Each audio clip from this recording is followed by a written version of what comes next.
Bonjour à toutes et à tous. Aujourd'hui, on s'attaque à un véritable pilier du programme de NSI en terminale. Et d'ailleurs, de tout le numérique, la structuration des bases de données. On va voir ensemble comment, avec le langage SQL, on peut construire l'architecture. Cette architecture invisible, mais absolument indispensable, qui fait tourner quasiment toutes les applications que vous utilisez chaque jour. Pensez-y comme la fondation, l'ossature même de n'importe quel système d'information. Allez, posez-vous la question, sérieusement. Comment une plateforme, disons Netflix ou Spotify, fait pour savoir exactement qui vous êtes, ce que vous aimez et où vous vous êtes arrêté dans votre série, au milieu de millions d'autres personnes? La réponse, évidemment, ce n'est pas de la magie. Ça repose sur une organisation des données d'une rigueur, mais d'une rigueur absolue. Et c'est précisément ce défi qu'on va relever aujourd'hui, comment on transforme un chaos de données en un système fiable, cohérent et structuré. Alors voici notre plan de construction. On va commencer par le défi, le pourquoi. Ensuite, on dessinera le plan avec le modèle relationnel. Puis, on passera à la construction, on posera les fondations avec la commande Create Table, on renforcera la structure avec les contraintes de sécurité, et on finira par une bonne synthèse avec les points clés pour tout déchirer au bac. C'est parti. Il faut bien comprendre une chose. Une collection de données brutes sans aucune organisation, ça ne sert à rien. C'est juste du bruit. Le véritable enjeu en informatique, et surtout pour les bases de données, c'est de créer un système logique pour pouvoir stocker, organiser et surtout retrouver l'information de manière efficace et cohérente. Et face à ce défi, la solution de référence, c'est le modèle relationnel. Voyez ça comme le plan d'un architecte. Avant même de poser la première brique, on dessine une structure complète, on définit les différentes pièces, leurs dimensions et surtout comment elles sont connectées entre elles. En informatique, ces pièces, ce sont nos tables. Et ce plan, c'est ce qui va garantir que notre édifice de données sera solide et stable.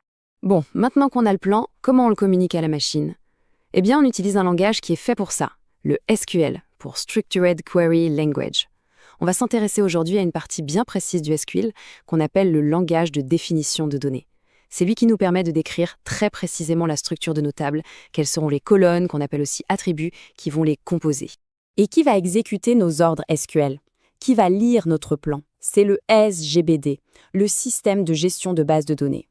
Pour continuer notre métaphore, si le modèle relationnel, c'est le plan de l'architecte, et le SQL, c'est le langage pour décrire ce plan, alors le SGBD, c'est le chef de chantier. C'est lui qui lit nos instructions et qui va construire, gérer et surtout protéger la base de données. Allez, on passe à l'action. La première brique, l'acte de construction le plus fondamental en SQL, c'est la commande Create Table.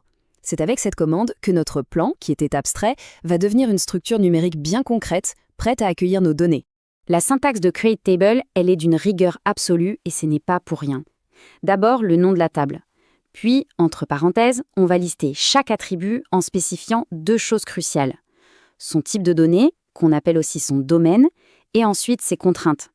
Cette structure très stricte, elle garantit qu'il n'y a aucune ambiguïté pour le système. C'est vraiment ça, le fondement de la fiabilité d'une base de données. Et là, attention, on touche à un point qui est crucial, le choix du type de données. C'est une question classique au bac, donc on se concentre. Prenons le cas du texte. On a le choix entre char et varchar. Char n, c'est simple, ça réserve un bloc de n caractères. Point. C'est très rapide, mais si votre texte est plus court, eh bien, vous gaspillez de l'espace. Le reste est rempli par du vide. Varchar n, lui, il est plus malin. Il ne va utiliser que la place dont il a vraiment besoin, jusqu'à n caractères maximum. Du coup, c'est bien plus flexible et souvent, ça nous fait économiser pas mal d'espace. Lequel choisir? Eh bien, ça dépend du contexte. Pour les nombres, la distinction est tout aussi importante. D'un côté, on a les types exacts, comme integer pour les entiers ou décimaux pour les nombres à virgule fixe. Ils sont indispensables pour des données financières, par exemple, où chaque centime compte. De l'autre, on a les types approchés, comme real, qui sont parfaits pour des mesures scientifiques où une toute petite imprécision est acceptable. Et enfin, pour les données temporelles, le SQL nous donne des outils très précis. Date pour stocker un jour, time pour une heure et timestamp pour un instant précis qui combine les deux. En informatique, la précision, c'est la clé, et choisir le bon format, c'est essentiel pour enregistrer des événements sans la moindre ambiguïté. Construire, c'est bien, mais construire quelque chose de solide, c'est encore mieux. Une fois qu'on a défini la structure de base avec les bons types, il faut la renforcer. Et c'est là qu'interviennent les contraintes.